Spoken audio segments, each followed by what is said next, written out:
morning, good afternoon, and evening, baseball fans. Welcome back to the Barstool Baseball Show. This is Carl, and today I am joined by Hubs. It is Friday, and we are just going to do a quick little MLB roundup overview show. How you doing, bud? What's happening, man? What's happening? Post-trade deadline, trying to compose myself, gather myself, breathe. Here we are. I'm gassed. Body, mind, soul. I was sore, tired. 2.5 hours, 2 hours and 45 minutes, live stream on the YouTube. Go check that out. Obviously, subscribe if you're watching on YouTube. Like I said, it was our first panel. I like the way the panels come together on Sundays. And that was our first live stream. And I'm like so salty because I thought we would get Yankees actions. Nope. Nope. Zero. Fucking. I wrote it so confidently. I was talking about it so confidently. Like, oh, dude, they're going to be fucking in on Ohtani. Like, they're going to be in on Nolan Arenado, Goldschmidt, nothing. I wasn't even like, I'm not mad that they weren't. I'm mad that they weren't on anyone.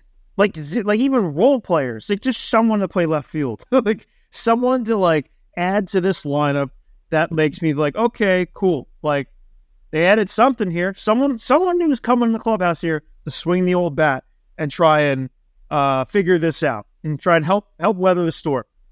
We got a reliever from the White Sox.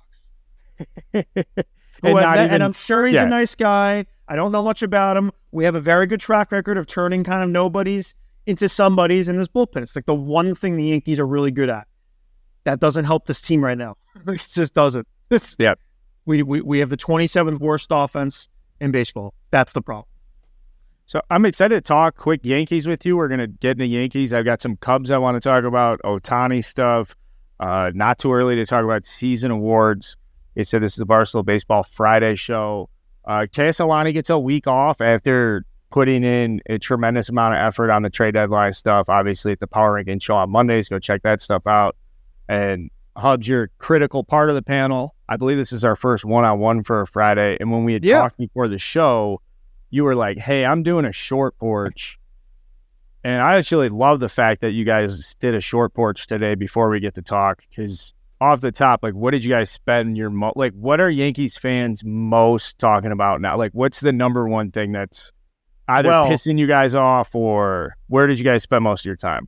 Well, trade deadline, we're 2 days removed, so a little less angry. Like, I recorded my thoughts on the way home from work right after we ripped that show, and it's actually one of the more positively received videos I've ever done. I wish it came in a better light than the Yankees being miserable, but basically the whole fan base agreed with my video, which was nice to see. I'll say right now, we have breaking news like into the show about the Yankees that I wish we were talking about. I wish we covered on the short porch, but Rizzo goes on the IL with a concussion that they date back to when Tatis slid into his neck, which is when everything kind of went haywire. He was having a very good first 2 months for us. Very, very good. Like, everything you kind of thought would happen when you take the shift away with Rizzo and the way he pulls the ball, it was all coming to fruition. He was an 850 OPS guy, all this. All right, cool. And then since that Tatis play, he's just been quite literally the worst hitter in Major League Baseball from basically every stat you look at. And Boone goes on every week and he says, he's healthy. He's healthy. He's ready to go. And today they're saying that he's going on the IL with a concussion, and they believe it traces back to the Tatis incident. Go figure. Shocker. Like, we all knew this. We're all watching a different player at the plate. Turns out he's dealing with a legit concussion. So, I mean, it makes sense. So is it just him taking fastballs down the middle? Is he swinging through stuff he would normally hit? Just swinging through everything. It's all of it, man. It's all you're watching like a complete shell. And it makes no sense. Like, I don't think it was something like, oh, he's over the hill. I don't think that's the case with Anthony Rizzo yet. Like, not to this extent. No. It makes sense that there's an injury. Like, okay. Like, it's not great because it means he's dealing with like a 2-month symptom concussion. That's bad. But like, at least we have something here because this has just not been the same dude whatsoever. There's been no power. He's hit 1 homer in his last like 2.5 months. That's not Anthony Rizzo like. And it's just missing balls in the zone. Just he doesn't miss. So Anthony Rizzo, concussion, instant reaction. It sounds like there's a little bit of relief in your voice that we at least have some kind of clarity to why he fell why his statistics like at are so least bad. he's going to be out of the lineup. Like it didn't know, like running him back out there just wasn't working. They sat him yesterday. He was hitting behind Judge for since Judge came back. That wasn't working because why pitch to Aaron Judge if I can just get Anthony Rizzo out here? Yesterday they put Glaber there. Glaber had a nice game, and the Yankees scored some runs. It was good to see. Today he wasn't in the lineup either. So either it was an extended, hey, think things through, or hey, we found something, and they found something. So now you're going to get a ton of Jake Bauers at first, who's actually had a nice year for them, and they found something with him. If they were a good team, he'd be their 7-hitter. Tonight he's leading off. Like that's just the case of the team right now. Like a guy who has figured it out like him should just be like chilling at the bottom of the order, doing his thing, and like, hey, wow, Jake Bauers, like bring some life to the bottom of this order. They need him to like be a guy. So that's like the state of the team. Well, that does sound familiar to where Aaron Judge went out earlier in the season. We were talking about replacements in right field. Like Jake Bauers could step up and be a guy. So a little deja vu here. Caveat, it is August. Second caveat, your trade deadline didn't go the way you and other Yankees fans would have liked it to go. My sense is that you guys, I mean, sure, if you're not going to bring anybody in, then sell, right? Like, there's a disappointment to you guys not moving pieces? Yeah. I just wanted something, man. Address the state of the team in one way or the other. Either, and Cashman's quote, and I actually have it here saved from the show, was, we're in it to win it. We stayed the course. We've got Nestor coming back as well as Loaizaga. We know that we have better baseball in us, although we haven't shown that and proven that. But we got 2 months now to show that. How can you say we're in it to win it, we stayed the course, when it's been pretty much a disaster offensively for the last 200 games? This year alone, they're below 500 when they don't play teams named the Royals or A's. It's just like, it makes no sense. Like you're not in it to win. You're not all in here. You're not in it to win it. Like if you were, you would have went out and gotten a left fielder. And people like to say, oh, Cody Bellinger, the Cubs weren't selling. Your Cubs, obviously. Mm-hmm. Well, you know what, man? If there was a sense of urgency in the front office from Cashman, you would have gotten Cody Bellinger a month ago before the Cubs got this hot, when you needed him and when he was so clearly a piece for this team that back a month ago, 2 months ago, people were like, yeah, Cody for the Yankees makes perfect sense. Like a guy who can play all 3 outfield positions, who is having a resurgent year, hitting 300, power to right field, something they desperately needed on a left-handed hitter, that like they built this like franchise around power left-handed hitters, and all of a sudden they've gone away from that. And then, no, you sit on your hands until the deadline, and what? Look, here you go. The Cubs have gotten red hot. So we're going to talk about them in a second. And Cody's off the market because, the Cubs figure, so like that lack of urgency sucks. And on the flip side, it's like, all right, we'll recognize either that this team can make a run for the playoffs, and in that sense you add, or on the flip side, if you really don't think that, then you should be selling off your rentals and maybe guys who are up after next year. And by them, I mean, and people are like, oh, what's Harrison Bader, Wandy Peralta, and IKF going to affect you on the market? Not a whole lot. But at least like you're recognizing what's going on here and how like this is kind of like a sunken ship already. And if you want to go a step further, go try and deal with Clay Holmes. Look what Paul Sewell just fetched the Mariners. And Clay Holmes is better than him and under control through next year. You're going to get a nice haul in this market for Clay Holmes. And then Gleyber Torres, who they've shown zero desire to offer a contract extension to. He's still young. He's been a solid guy for them this year, although, like, realistically, he kind of been like an average hitter if you, like, compare it to the rest of the league. For the Yankees, he's been a revelation. For the Yankees and also at second base, too. Like, his position it lends itself to, like, if you could get good offense from a second baseman, it instantly makes you so much more valuable because you just don't find good offense at that position. It's not to the extent of a catcher, but, like, it's kind of in that same vein. So Gleyber is super valuable. There are teams that would very much have wanted him, and there weren't second basemen available at the deadline. Right. I've long said that with Gleyber, and I like Gleyber. Sure. And people think Gleyber has had a great year for the Yankees, it's just because the rest of the team is that bad. If you look at his numbers across the board, they're kind of just like, all right, like he's a hitter, like sure, but like his OPS plus is right around league average. His OPS is in the mid 7s. It's nothing crazy, but he's definitely useful, and you have him through next year if you trade for him. If you're not going to extend Gleyber Torres, then you should trade him because eventually he's just going to go, or you're going to try and trade him way too late and get nothing for him. So I've been fine with whatever they want to do with Glaber, just not what they're currently doing. You either extend him or you trade him. Don't wait this out because then he's just going to go and you're going to have nothing. You had a chance to, I don't know. It's just frustrating to not even recognize, maybe there, I'm not the GM. Maybe there really weren't any offers for these guys. I find that hard to believe with how thin the market was.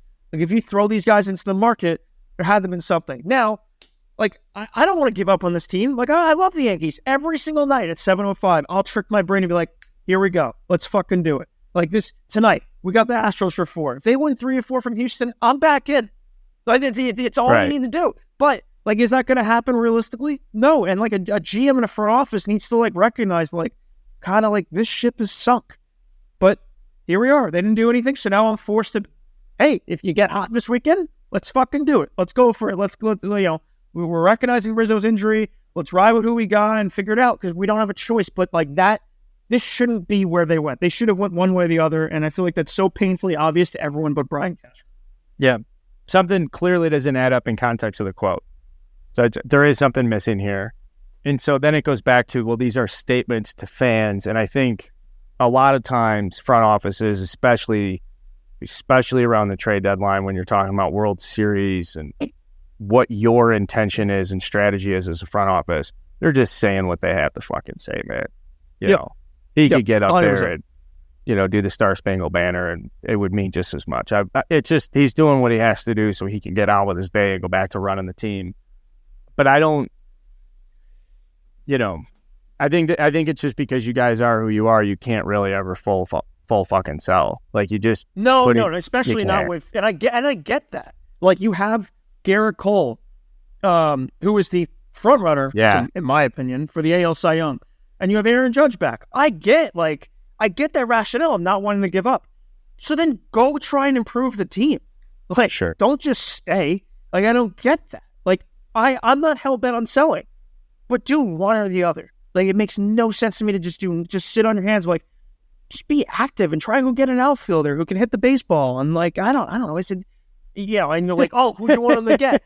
Who'd you want them to get? I don't know, man. I'm not the GM, but like a GM should be able to find somebody to go trade for and be like, hey, we talked about this in the show, right? How a team in the clubhouse will be like, wow, all right, the front office kind of believes in this, that this can turn around. They just went and got a different guy. Yeah, you're talking about like team. The clubhouse when a trade deadline and they bring in the veteran or they go get that bat. Yeah. Like the guys in that clubhouse are like, let's fucking go. The guys upstairs love it. I quoted Brandon Lau on our live show and how when they got Savali, they asked him in the clubhouse, like, what do you think about the front office going? Yo, we were fired up.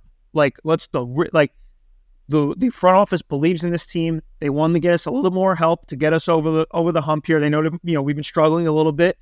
Let's go. Like that is a extra jolt of life. And what the Yankees get out of it? Nothing. Yeah. And even less into a way more depressing and even it doesn't even matter about baseball, but like then you find out the Domingo Germán news and it's like, wow, like this is a big time down for this franchise right now. Yeah. And now you're getting the Rizzo news that he's been playing with a concussion for 2 months. It's like, what's happening here? Yeah, like, what the fuck is going on? This is not the Yankees I grew up watching right now. No. The Germán stuff's terrible and really bad. If he needs help, go, get that taken care of. Scary. Obviously. The report is that he showed up to the clubhouse Tuesday. He pitched on Monday. And they really are. It does seem like somehow that the coincidence of his armpit injury that like he didn't start on Monday, but then came in relief, and the alcohol thing were 2 separate instances, which is a crazy coincidence. But the report is he came in belligerent on Tuesday, and like it was like, yo, like what the hell is going? And if you listen to Garrett Cole's post game from his start yesterday, he was like visibly shaken up from that moment. Clear. So. Scary. Really hope he gets you got to take the baseball out of it. Like that guy's got some demons. I really hope that I hope he connects with CeCe afterwards because CeCe really changed around his life for the better after getting into rehab and fixing himself. So I hope the guy, just from like a human standpoint, he's able to get it together because it's really scary right now. Yeah. Staying in the rotation much more positively though.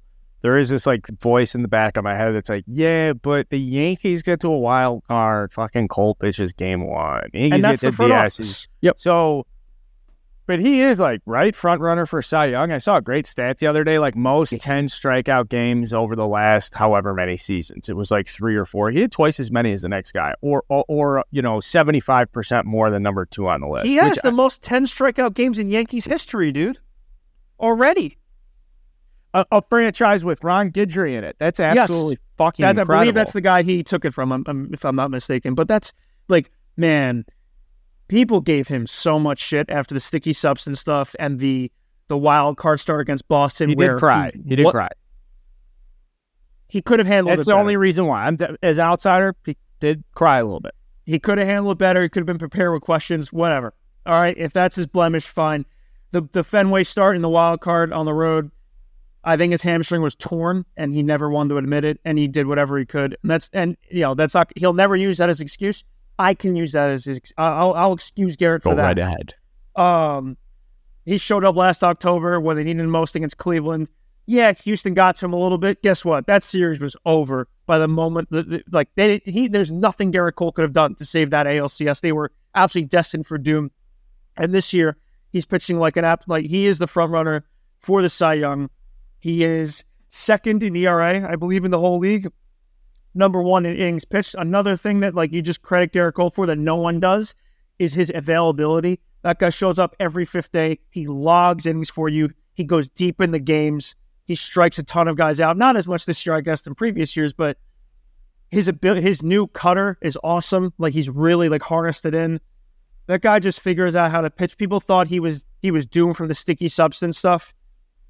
He had one bad year. He gave him a ton of home runs last year. If you take the home runs, even considering the home runs, he was fine. At 3.5, that's not what you're paying for. But this right here, this year, 2.64, just shoving, just keeping them in it as much as he can.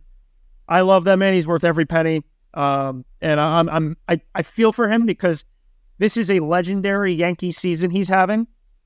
This is a individual performance that should be remembered for a long time if it stays the course the next 2 months.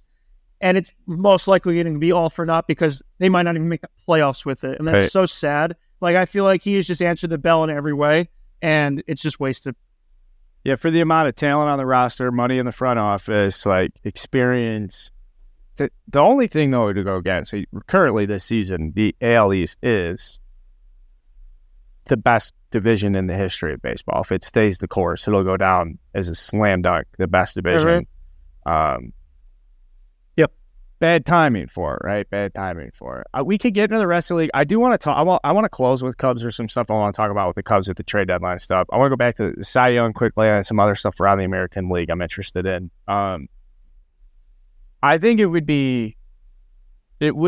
make sense for Garrett Cole if he's deserving. Baseball writers are going to give it to him.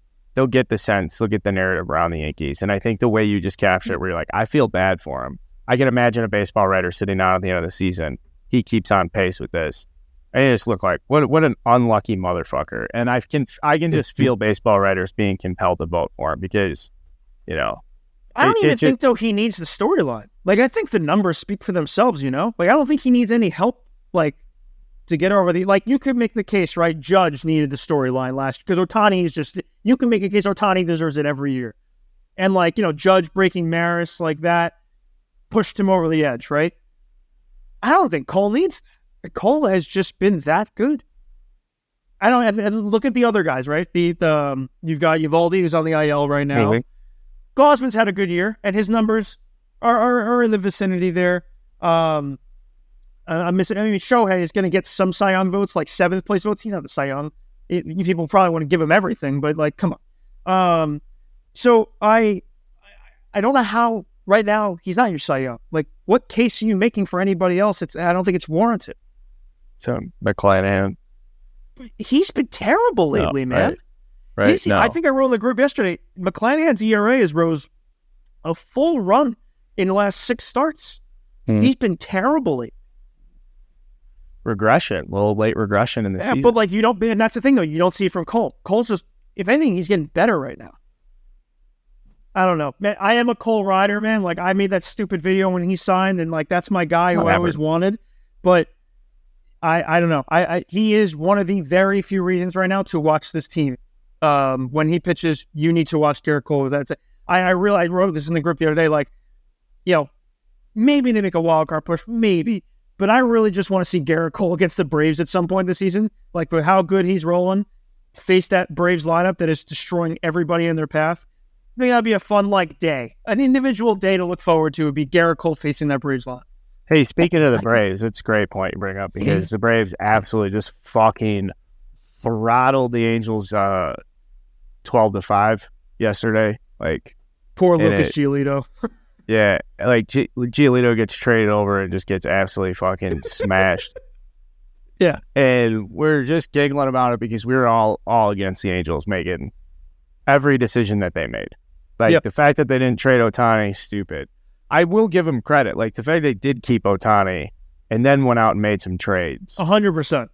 Okay, cool. Like, those trades make sense under the pretense of them wanting to make the playoffs. But that's just the opportunity to get back.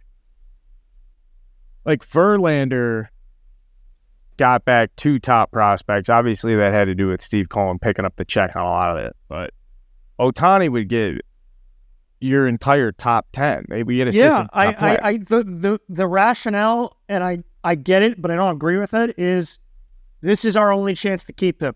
Like, we got to go on a run here, prove that we can win with him here. Like, we're going to show that we're very interested in doing that by going out, and we're going to go get some players here that can help this team win. And we're going to put it behind him and be like, let's go, baby, a full push. And there's something to be said about that. Because, hey, they're trying. They're doing whatever they can to keep this guy. And it makes for good storylines, right? Like, obviously, Shohei joining a real contender would be very fun. But, I don't know, the Angels just fucking going balls to the walls for right now. Maybe they get Trout back to begin September. And I don't even know what Rendon's timeline is. But, I don't know.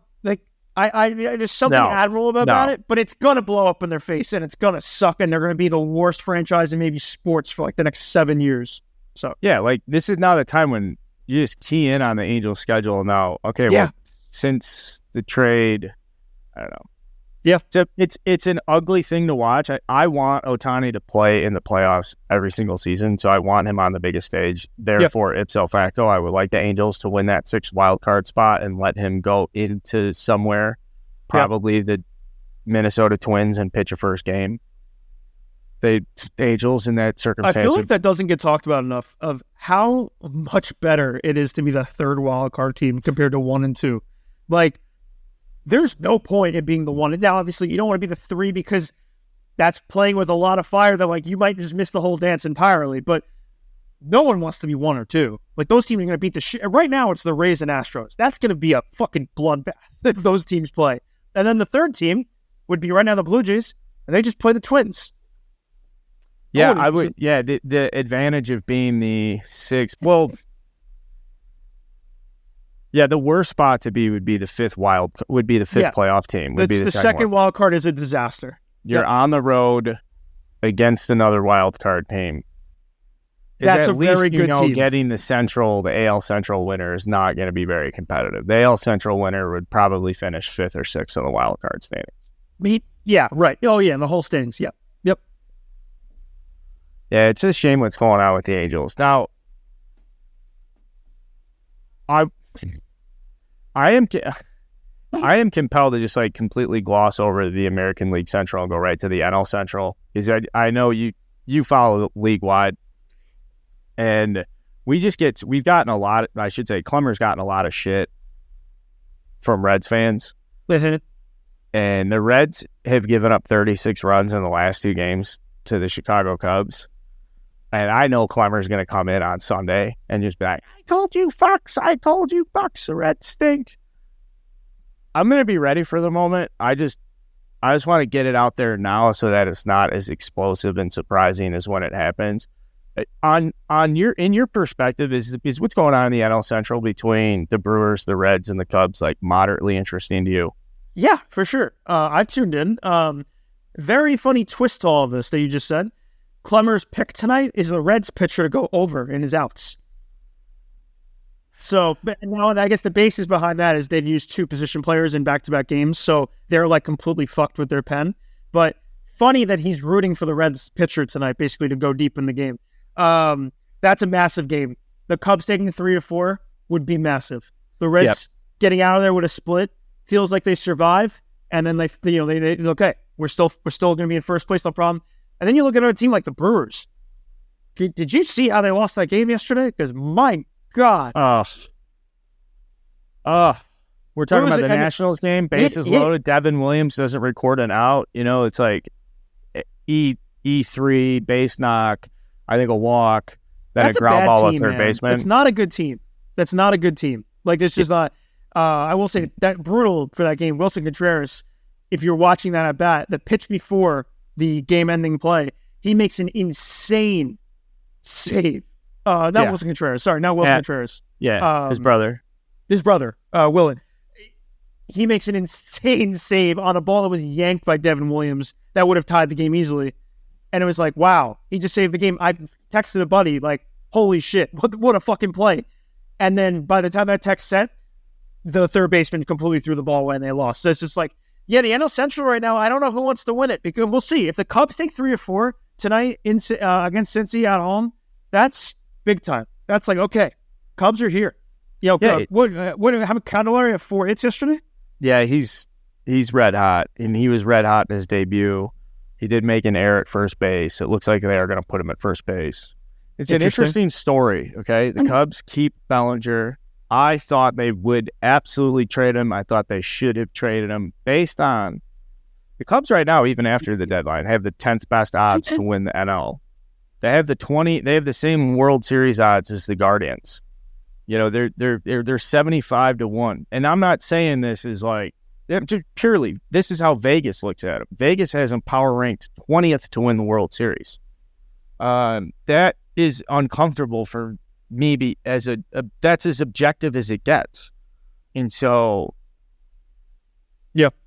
I know they're hot. I know they beat the shit out of the Cardinals, who are falling apart. I knew they beat the shit out of the White Sox, who are falling apart. And they're rolling red hot. We're red hot right now. I want to buy this fucking magic. I want to. It's sincere in me that I want to feel it. I went to the game the other night. They hung 20 fucking runs. Crazy. All you can drink wristbands, hanging out with the boys. It was a great night at Wrigley Field. But then I'm like, I just think about the Braves. I think about the Dodgers. I think about the Giants and the Diamondbacks and the Brewers and the Reds and the Phillies. And there's so many good teams in the National League. And, I trust our starting pitchers. I trust Justin Steele. Drew Smyly's going to give you good starts under these pitch clock conditions. But,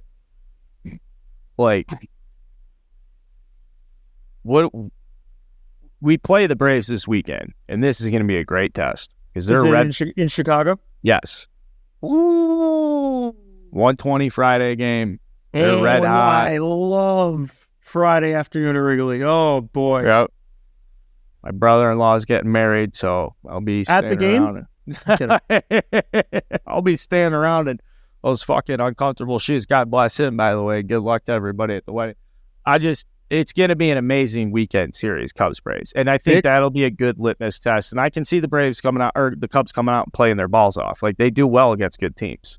Yeah, for sure. You win tonight too. 3-4 going into that, feeling great about yourself. And Marcus Stroman's been awful. Marcus Stroman's been god awful since it got rumored that he could be traded. He has, definitely has. He ruined all his trade value, I feel like, by doing that. But yeah, you're not too reliant on him. Like, you got other guys at the moment. No, we're not too reliant on him either. Jameson Taillon's got a 5-6 record and a 5.56 ERA. Here's great, the reason. But he's probably going to get better, right? He can't be that bad all season long and just keep going out there and making starts. He's shoved against us, sir. We have a magical power. We can just revitalize your pitching season if you just face us one fucking night. I'll say the reason, similar to the AL, where we just talked about that third wild card, third NL wild card. It's gonna be the same deal, right? It's gonna be the Central winner playing that third wild card, and right now, like that's Not too bad. Like, that's why you go for the Central right now. That's why maybe you don't trade Bellinger. It's like, hey, we can win this division and probably win another series. And the owners are like, well, that's playoff money. That's fans in the stands, people believing in this franchise after a few years of being really bad. Go for it. I don't expand the playoffs, man. They give you some no hope. Well, maybe I don't want to take the red pill. I should have gone back and taken the blue pill. Like, I want to see it that way. I can only see it from the perspective of cost control and free agency and like lining up another core in a window, and less of this idea of, well, we can just roll into October. We can get hot. Who knows what happens? We got this guy. Like, I feel like you can do that more in football if you got a fucking nasty defensive line. I think of those Giants teams that beat the Patriots in the Super Bowl that were like 9-7, 10-6 under Tommy Coughlin. Like, I feel like that's more. It's just in baseball. It's so hard. It's just so hard. You know what? I think they get referenced too much, but what the Phillies did last year, I think, has given teams a really like complete new hope. It's like, bro, they had Aaron Nola, Zach Wheeler, and fucking. I know, way more talented, but like still, like they dummied the Braves in the playoffs. Like, they made Strider and Fried look like mediocre pitchers.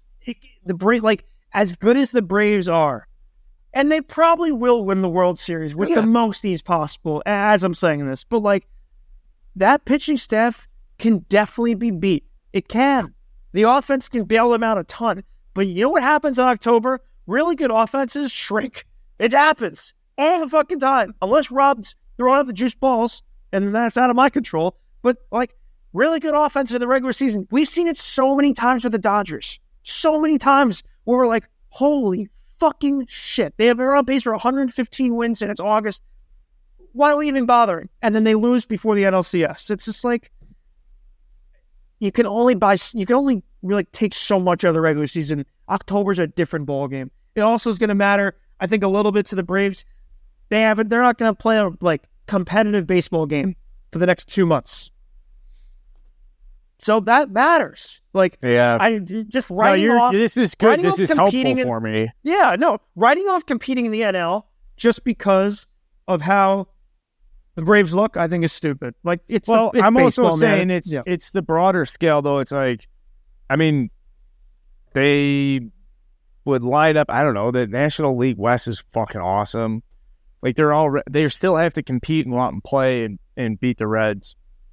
The run differential's crazy. Right? The run differential suggests a much better win-loss record. Suggests horrendous luck. Means they could be just a little push away. But then I go back to the Vegas odds. Your Pythagorean record's probably pretty good, right? The Pythagorean record would probably have them at least 61-47. 10, yeah, okay. I was going to say 10 to 12 games over 500. If you go by that, you would have an 8-game lead in the division based off the Pythagorean record. So they should have an 8-game lead in the division. They should be better. I do want to address this Cody Bellinger. So people think Cody Bellinger is going to take a hometown discount, or he's going to agree to the $25 million mutual option. I think it's insane. I think Scott Boras is his agent. I think he knows he's worth $1 bazillion, and he will go to the highest bidder, much as every free agent goes to the highest bidder. Like, everybody does. Chris Bryant plays for the Rockies. Like, this, we're not. Scott Boras. I forget he's a player. He's a player, man. People do forget about that. He showed up against the Yankees in the series, our Nightmare series after the break, and I was just like, whoa. Like, this is a new level of just hiding. Like, this man's and good for him, man. He doesn't care. Yeah. He won his ring, and he's got all his money. Like, no, he can tell everyone, fuck you. Yeah, but he's the perfect reason why I would say with Bellinger. Yeah. And just an example, I should say. Not a perfect reason, but he is a textbook example of why I think it's foolish. It would be foolish to think that Cody Bellinger is going to be like, well, I am going to take a cheap deal with the Cubs, or I'm going to exercise this mutual option next year for $25 million. He's going to go into free agency. Now, the Cubs could re-sign him because he's played so well as a Cub. They've gotten to know him, and the Cubs have huge advances in competitive advantages with teaching players about themselves. Their data and the way they use data to coach players is like industry leading shit, and players swear by it. Like that's why a lot of guys have had play better for the Cubs. If you look at their roster and shit, like guys have good fucking. Historically speaking, they get a lot out of average players. Sure. And I think there could be something there. He's going to cost a fucking arm and a leg. It's going to be 25, 30 million for fucking 5 or 6 years. I was going to ask you, what do you think it's going to end up being? Yeah, I mean, anything less than 150 million would be stunning to me. He's still, what is he? He's 28, just turned 28. He's going to get a 7-year deal. 200 over 7. Is that crazy? Anything less than 150 at 6. So I would say anything less than 6 years and 25 million a year would be like mind blowing. That's the lowest I could see it happening. Yeah. Also factor this in, right? So he won his MVP, and then I don't know what the fuck happened for 2 years, right? And he missed out on his payday, which should have happened at his age 20, going into his age 28 season, 28 season. He missed out on what every player dreams of, right? You win your MVP in your first 6 years, and you get paid. It's how it works. And he just hit such a low that it couldn't even happen, so he had to take this deal. He's made, I'm seeing here, $51 million in his career. There is no discount that man's taking. He is cashing in. He's getting a golden second opportunity to cash in. No one sees that. When you miss out on your first one, you never really see the second. When you bounce around, you sign a few contracts, some 3 years, $80 million, whatever. He is going to cash in, and he deserves to. He does. Yeah. So he's going to get somewhere around 200 would be my guess. And God help me if the Yankees do it, and we're just banking on this season being him forever. It's really scary because the 2 years before that were a nightmare. So you don't know what you're really getting. Yeah, and consider that the Cubs' top prospect in the future of the organization is Pete Crow Armstrong, and considered one of the best defensive center fielders to come up in a long time, and he'll be there for like that's $750,000 a year for 3 years, and then he gets to arbitration. And I know we want to spend money in free agency, so then if we get Cody Bellinger, we are looking at him as a center fielder until Pete Crow's Armstrong's ready, and then we're moving him over to first base, which should be interesting if he wanted to play first base. And if the Cubs have the money to do all of this stuff. Now the question is whether or not they'll spend it. And for the last couple of years, we've seen they won't spend it. So there's hesitations for me. Now, if I'm going to throw all those fucking filters out and just be just a blue-blooded fucking psycho fan, spend all the money. Bellinger shouldn't play another game in a different uniform until he's ready to go somewhere else. Do exactly what I said. Make him play center field, and then bring Pete Crow Armstrong along slowly so we don't have to rush him too much. Ian Happ's on the book affordably for the next 3 years. Nico Horner's on the books affordably for the next couple of years. You've obviously got Dansby Swanson at shortstop as a leader. You can platoon the fucking catchers with all these new rules with guys running and stealing. You don't need to commit a bunch of money behind the plate if you can get a group of guys that can handle a fucking pitching staff. And they got a nice mix of players at third base and a discounted fucking, international sensation in Seiya Suzuki that we're just waiting to break out. We're all just waiting to break out. So I just put together a nice little packaged fucking 60-second rant here on why I would buy the Cubs. I'm buying the Cubs. I'm buying them. I would do it. Go spend the fucking money and then go make a competitive bid for Shohei. And when you miss out on him, go spend a bunch of money on other guys and just fucking do it. That mentality can certainly exist. I just don't know if Jed Hoyer's that type of guy. And I don't think Tom Ricketts spends money like that. You know what you just did? You made me jealous, man. You just named a bunch of you just named a bunch of up and coming. You have a plan. Your organization has a direction right now. You know, it'd be nice if they could spend a little bit more money, and maybe they will. But you got a direction. I don't. And no one's gonna feel sorry for Yankee fans. No one ever will. But man, I like what the Cubs have going for them. Like, those are fun pieces you can build around, and you add a little bit of money to that, and you're back, man. Just a little bit. But it's just, you guys got it rolling. It's a good plan. It's a good plan you have. Yeah, you're right. I just talked myself into like a good. I should be. You know what? I should be more. It's just, I'm doing the best I can. I'm doing the best I can with what we've got in front of ourselves. This is the Barstool Baseball Show. Yankees, Cubs, a little bit of Ohtani hate. I hope Garrett Cole wins the Cy Young for your sake. Give you guys something to celebrate. Big weekend series. I'm obviously just going to circle the Braves and the Cubs. I think that one's huge. I think everybody should have their eyes on that for the National League to gauge exactly how hot the Cubs are. And Yankees Astros will certainly be interesting.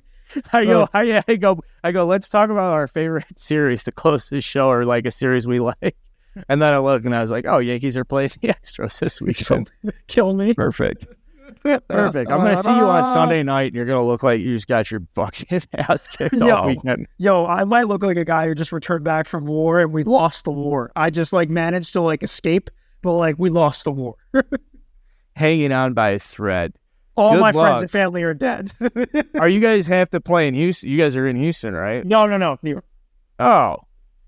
Well, all that means is the idiots in left field are going to chant "fuck Altuve" before first pitch. Then he's going to hit 7 home runs this weekend. That's all it means. That's a good reminder. And this is a reminder to those listening. Please subscribe to the Barstool Baseball page in which you guys are listening this, especially YouTube. We will be back. We're going to record Sunday. I believe we're recording Sunday morning for Monday's Power Rankings, which should be a great show to get the panel together. Barstool Baseball Hubs, thanks very much. Good talking to you. Absolutely, pal. Let's do it again.